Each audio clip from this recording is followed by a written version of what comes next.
Assalamualaikum my dear students, welcome to IT Academy. Today we will learn Countdown Book 6 third edition. We will start chapter number 12. Chapter number 12 हमारा सारा complete हो चुका है। बस हमारे पास क्या रहते हैं, मल्टीपल चॉइस क्वेश्चन 12। आज की वीडियो में हम ये वाली भी कवर कर लेंगे, मल्टीपल चॉइस क्वेश्चन। ठीक है, आप लोगों ने वीडियो को एंड तक देखना है, प्रॉपरली समझना है, क्योंकि कुछ चीज़ें ऐसी होती हैं जब आप इनको अच्छे से समझ लें और आपके माइंड में एक दफ़ा बैठ जाएं तो आप लोगों को उसको करने में कोई भी मुश्किल पेश नहीं आती। ठीक है, तो क्या हम इसको स्टार्ट करें? आप लोग रेडी हैं, फुली मेंटली प्रिपेयर हैं? तो चलिए स्टार्ट करते हैं। आप लोगों ने वीडियो को एंड तक देखना है और चैनल सब्सक्राइब किए बगैर बिल्कुल भी नहीं जाना अगर आपको समझ आ जाए तो। और इसके अलावा पता नहीं, मुझे समझ नहीं आ रही आजकल व्यूज़ क्यों कम आ रहे हैं। वो इसलिए आ रहे हैं कि शायद विंटर वेकेशन स्टार्ट हो गई हैं, आप लोगों के पेपर हो चुके हैं। What's the main reason? तो आई थिंक अगर आप लोगों के पेपर्स हो भी चुके हैं तो आप लोगों को फाइनल एग्ज़ाम्स के लिए प्रिपरेशन जो है अपनी जारी रखनी चाहिए। ठीक है, राइट? क्योंकि जब आप लोगों के मार्क्स अच्छे आते हैं और आप लोगों बहुत खुश होते हो दिली तौर पे और आपके घर वाले भी खुश होते हैं, तो आई थिंक मेरे लिए बहुत ही फ़ख्र की बात होगी। ठीक है, तो चलिए स्टार्ट करते हैं। यहाँ पर देखें, select the correct answer from the given options, the formula for finding the area of square और अ रेक्टेंगल। ठीक है, अब आप लोगों ने क्या करना है, एक तो फार्मूलाज को अच्छे से याद करना है और अगर आपको ना भी याद हो तो उसको एक अलहदा पेज पर लिख लें। ठीक है, एक साइड पे आप पैरामीटर के लिख लें फार्मूलाज और दूसरी साइड पर एरियाज के लिख लें, तो आप लोगों को क्लियर हो जाएगा। क्योंकि जब आप एक चीज़ आपके माइंड में मेस क्रिएट कर रही हो और आप उसको पेपर पे ड्रा कर लें तो वो माइंड से निकल जाती है। ठीक है, और जो आप लोग पेपर पे लिखते हो वही माइंड में रहती है। ठीक है, अब एरिया ऑफ स्क्वायर, स्क्वायर जो होता है उसकी चारों साइड्स बराबर होती हैं, तो आप उसको लेंथ मल्टीप्लाई बाय लेंथ जो है वो स्क्वायर का फार्मूला एरिया ऑफ स्क्वायर का। अब यहाँ पर एल मल्टीप्लाई बाय एल नहीं गिवन है। ठीक है, अब एरिया ऑफ रेक्टेंगल जो है उसका फार्मूला होता है लेंथ मल्टीप्लाई बाय ब्रेड्थ। तो यहाँ पर हमारे पास क्या है, area is equal to length multiply by breadth. तो इसका मतलब ए ऑप्शन हमारे पास ठीक है, क्योंकि एल मल्टीप्लाई बाय एल उन्होंने हमें नहीं दिया हुआ। ओके, नेक्स्ट है, if the area of rectangle is 91 centimetre square, what are the measurement of its length and breadth. ठीक है, अभी हमने क्या किया है, एरिया ऑफ रेक्टेंगल को फाइंड आउट करने के लिए क्या करते हैं, लेंथ और ब्रेड्थ को मल्टीप्लाई करते हैं तो हमारे पास एरिया आ जाता है। अब यहाँ पर वो उन्होंने क्या किया, हमें एरिया दे दिया और आपसे ये पूछ रहे हैं कि लेंथ और ब्रेड्थ क्या है। तो इन चारों में से इन सबको आपस में मल्टीप्लाई करें, जिसका आंसर 91 आएगा आपने उस पर टिक लगा देना है। ठीक है, देखिए 23 को 17 से मल्टीप्लाई करेंगे तो बहुत ज़्यादा हो जाएगा। ये पॉइंट में है तो ये बहुत छोटे होंगे। ठीक है, एक 26 सेंटीमीटर को 3.5 से मल्टीप्लाई करेंगे भी हो जाएगा। 13 को 7 से मल्टीप्लाई करें, 13 7 जार कितने होते हैं, 91 सेंटीमीटर। सेंटीमीटर से मल्टीप्लाई होकर सेंटीमीटर स्क्वायर बन जाएगा। तो हमारे पास डी ऑप्शन जो है वो करेक्ट है। आप इसको मल्टीप्लाई भी करके देख सकते हैं। ठीक है, 13 7 जार कितने होते हैं, 91। तो लेंथ 13 है, विड्थ 7 है, इन दोनों को मल्टीप्लाई करेंगे 91, इसका क्या आ जाएगा, एरिया ऑफ रेक्टेंगल आ जाएगा। ठीक है, अब नेक्स्ट जो है थर्ड वाला, ये आप लोगों के लिए समझने वाली बात है क्योंकि इसमें स्टेटमेंट गिवन है, a horse runs around a square garden twice. ठीक है, एक घोड़ा जो है वो क्या करता है, एक स्क्वायर गार्डन, ये देखें ये एक हमारे पास एक स्क्वायर गार्डन है, इसके आगे वो क्या करता है, 2 दफ़ा दौड़ता है, 2 दफ़ा। ठीक है, and cover a length of 8 kilometre, मतलब 2 दफ़ा दौड़ता है तो कितनी बनती है, 8 किलोमीटर। एक दफ़ा दौड़ेगा तो कितना बनेगा, 4 kilometre. This means the side of square garden is. ठीक है, एक दफ़ा दौड़ेगा तो 4 बनेगा। ठीक है, अब एक दफ़ा दौड़ेगा 4 बनेगा तो इसकी एक साइड कितनी होगी आपके पास, 1 किलोमीटर यहाँ पर होगी, ये 1 किलोमीटर यहाँ पर, 1 किलोमीटर ये और 1 किलोमीटर ये। तो कितनी होगी, एक दफ़ा दौड़ेगा 4 और 2 दफ़ा दौड़ेगा तो कितने बन जाएंगे, 8 किलोमीटर। तो इसकी साइड कितनी है, स्क्वायर गार्डन की side 1 kilometre. Is it right? जल्दी से चैनल को सब्सक्राइब कर दें स्टूडेंट्स अगर आप लोगों ने अभी तक नहीं किया, और कमेंट लाजमी किया करें स्टूडेंट्स, क्योंकि I am not feeling happy जब आप लोगों का कमेंट नहीं आता। मैं कोशिश करती हूँ कि I am doing my best कि मैं आपको अपना 100% दूँ, लेकिन फिर भी अगर अच्छा रिस्पॉन्स ना आए तो आप लोगों को पता है ना कैसा फील होता है। तो इसी तरह ही मैं चाह रही हूँ कि आप लोग कमेंट किया करें ताकि मुझे फीडबैक जो है वो मिलता रहे, ठीक है। The length of swimming pool is twice its width, ठीक है। किसकी लेंथ, अब एक हम स्विमिंग पूल बना लेते हैं, वो कह रहे हैं इसकी लेंथ जो है वो उसकी ट्वाइस है इसकी विड्थ से, यानी कि जो इसकी लेंथ है वो बड़ी है और जो विड्थ है वो छोटी है, ठीक है।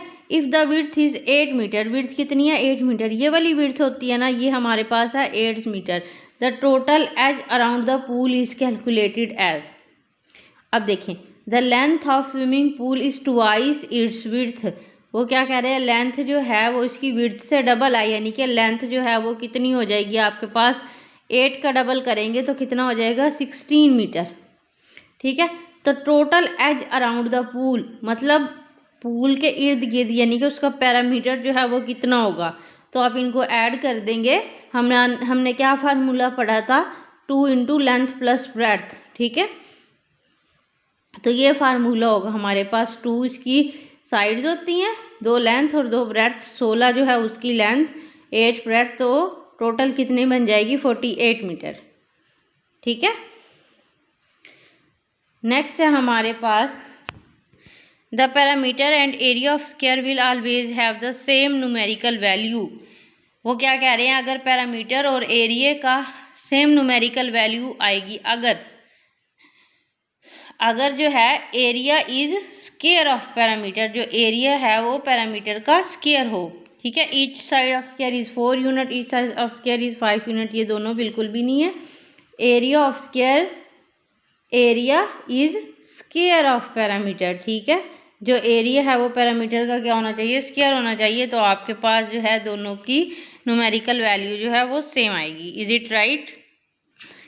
नेक्स्ट जो है ये देखें, if the length and breadth of rectangle are double, अगर लेंथ और ब्रेड्थ रेक्टेंगल की दोनों डबल कर दी जाए, then the area of rectangle become 4 time as large, ठीक है। तो एरिया जो है वो क्या होता है 4 टाइम लार्ज हो जाता है, 2 time the area of rectangle, 3 times the area of rectangle, 4 times the area of rectangle, half area of rectangle, ठीक है।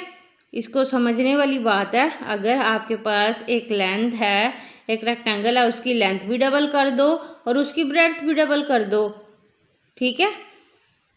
अब देख सकते हैं हम यहाँ पर एक रेक्टेंगल बना लेते हैं, इसकी लेंथ कर देते हैं 4 और इसकी ब्रेड्थ कर देते हैं 2, ठीक है। अगर इसकी लेंथ और रेक्टेंगल को डबल कर दिया जाए, यानी कि ये हो जाए 8 और ये हो जाए 4, ठीक है। फिर इसका जो एरिया होता है, अब इसका एरिया निकालेंगे, 8 4 जार कितने हो जाएंगे 32 सेंटीमीटर स्क्वायर, और ये क्या है 4 2 जार 8, ठीक है। इसका आ जाएगा 8 सेंटीमीटर, ठीक है। The area of the rectangle become 4 time as is large, देखें ये इसका 8 सेंटीमीटर आया, इसका 32 सेंटीमीटर स्क्वायर आया। अब देखें 8 4 जार 32 हुए है ना, ठीक है। तो फिर इसका आंसर क्या आएगा 3 times of the area of rectangle, ठीक है। अब देखिए ये 8 और 32 में कितना फ़र्क है, कितना फ़र्क है 32 में से आप 8 निकाल देंगे तो आपके पास 24 आ जाएगा, ठीक है। यानी कि 3 टाइम्स 3 गुना बढ़ जाएगा, तो आपके पास आ जाएगा 3 times of the area of rectangle. Okay है ना यहाँ तक, इसलिए मैंने आप लोगों को बना के दिखाया है। नेक्स्ट है हमारे पास, if the base of triangle is 5 centimetre and its height is 7 centimetre, what is its area. तो एरिया ऑफ ट्राइंगल का क्या फार्मूला है 1/2 into base multiply by height, base और हाइट को मल्टीप्लाई करके 2 से डिवाइड कर देना है। बेस कितनी है आपके पास 5 और हाइट कितनी है 7, 7 को 5 से मल्टीप्लाई करेंगे 35 और 35 को 2 से डिवाइड करेंगे तो आपके पास क्या आंसर आ जाएगा 17.5 सेंटीमीटर स्क्वायर। ओके, नेक्स्ट है हमारे पास, what is the area of rectangle when length is 30 centimetre and with breadth 5 more than half of its length. अब ये भी आप लोगों ने गौर से समझ लिया, लेंथ कितनी है 30 सेंटीमीटर और ब्रेड्थ जो है 5 more than half of its length. अच्छा, हाफ ऑफ इट्स लेंथ से 5 गुना ज़्यादा है, मतलब अगर लेंथ इसकी लेंथ को हाफ कर दो, लेंथ कितनी है 30 है ना, इसको हाफ कर देंगे, कितनी बन जाएगी 15, और उसमें 5 मोर देन और ऐड कर दो तो आपकी ब्रेड्थ कितनी हो जाएगी 20 हो जाएगी। ठीक है, लेंथ को आधा करो, कितनी बनेगी 15। ठीक है, फिर उसमें 5 और ज़्यादा ऐड कर दो, कितनी बन जाएगी 20। फिर इसका आपने एरिया फाइंड आउट करना है, 30 को आपने 20 से मल्टीप्लाई करना है, 3 2 बार 6, 600 सेंटीमीटर स्क्वायर आपके पास इसका आंसर आएगा।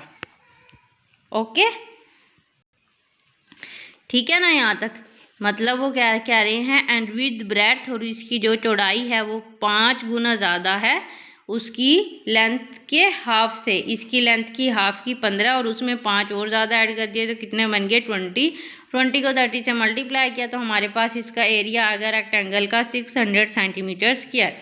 ठीक है, if each side of an equilateral triangle, अब इक्विलेटरल ट्राइंगल वो होती है जिसकी तीनों साइड्स क्या होती हैं बराबर होती हैं। व्हाट इज इट्स पैरामीटर, तो इसका पैरामीटर क्या होगा, पेरीमीटर क्या होगा, तो हमारे पास इक्विलेटरल ट्राइंगल का पैरामीटर फाइंड आउट करने के लिए आप इसकी तीनों साइड्स को क्या कर देते हो, ऐड कर देते हो। मीन्स 3.5 प्लस 3.5 प्लस 3.5, 3.5 में 3.5 ऐड करेंगे 7, 7 में 3.5 ऐड करेंगे कितना बन जाएगा 10.5 सेंटीमीटर इसका आंसर आएगा। ठीक है, आपने ये लाजमी देखना है सेंटीमीटर आएगा कि सेंटीमीटर स्क्वायर। पेरीमीटर का जो यूनिट होता है वो सेंटीमीटर में आता है। Okay, how is the area of trapezium calculated.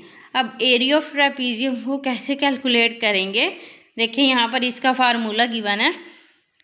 Area of trapezium is equal to 1/2 sum of the parallel side multiply by the altitude. अब यहाँ पर देखें क्या लिखा हुआ है, by dividing into 2 rectangle and adding their areas. ठीक है, by dividing into 2 square and adding their areas, by multiplying the base by the height, ये तो बिल्कुल भी नहीं है। By dividing into 2 triangle and adding their areas, पीछे से हम देख लेते हैं। यहाँ पर ये हमारे पास क्या है, ये तो सॉरी पैरेललोग्राम है, ट्रेपीजियम है। ये देखो ये हमारे पास ट्रेपीजियम है, यहाँ पर उन्होंने क्या किया है 2 ट्राइंगल, इसको 2 ट्राइंगल में डिवाइड कर दिया है। ठीक है, और उनके एरियाज को क्या कर दिया है, ऐड कर दिया है। ठीक हो गया, तो ये हो गया हमारे पास इसका answer, by dividing into 2 triangles and adding there. ठीक है, तो डी ऑप्शन पे आपने टिक लगा देना है। ये हमारे पास समरी है, यहाँ पर हमारे पास पैरामीटर और एरियाज के हर एक के फार्मूलाज गिवन है, आप लोगों ने यहाँ से देख लेने हैं। ठीक है, तो जल्दी से आप चैनल को सब्सक्राइब करें। कर दिया आई थिंक आप लोगों ने, अभी तक नहीं किया तो सॉरी, जल्दी से कर दें, मैं आप लोगों को बार बार डिस्टर्ब नहीं करना चाहती। ठीक है, कर दिया ना, किया या नहीं किया, जल्दी से कमेंट करके बताएं। चलें, शाबाश कर दें। और अपने जो क्लास फेलोज हैं उनके साथ आप लोगों ने वीडियो का लिंक भी शेयर करना है। ठीक है, till the next video, take care, अल्लाह हाफिज़।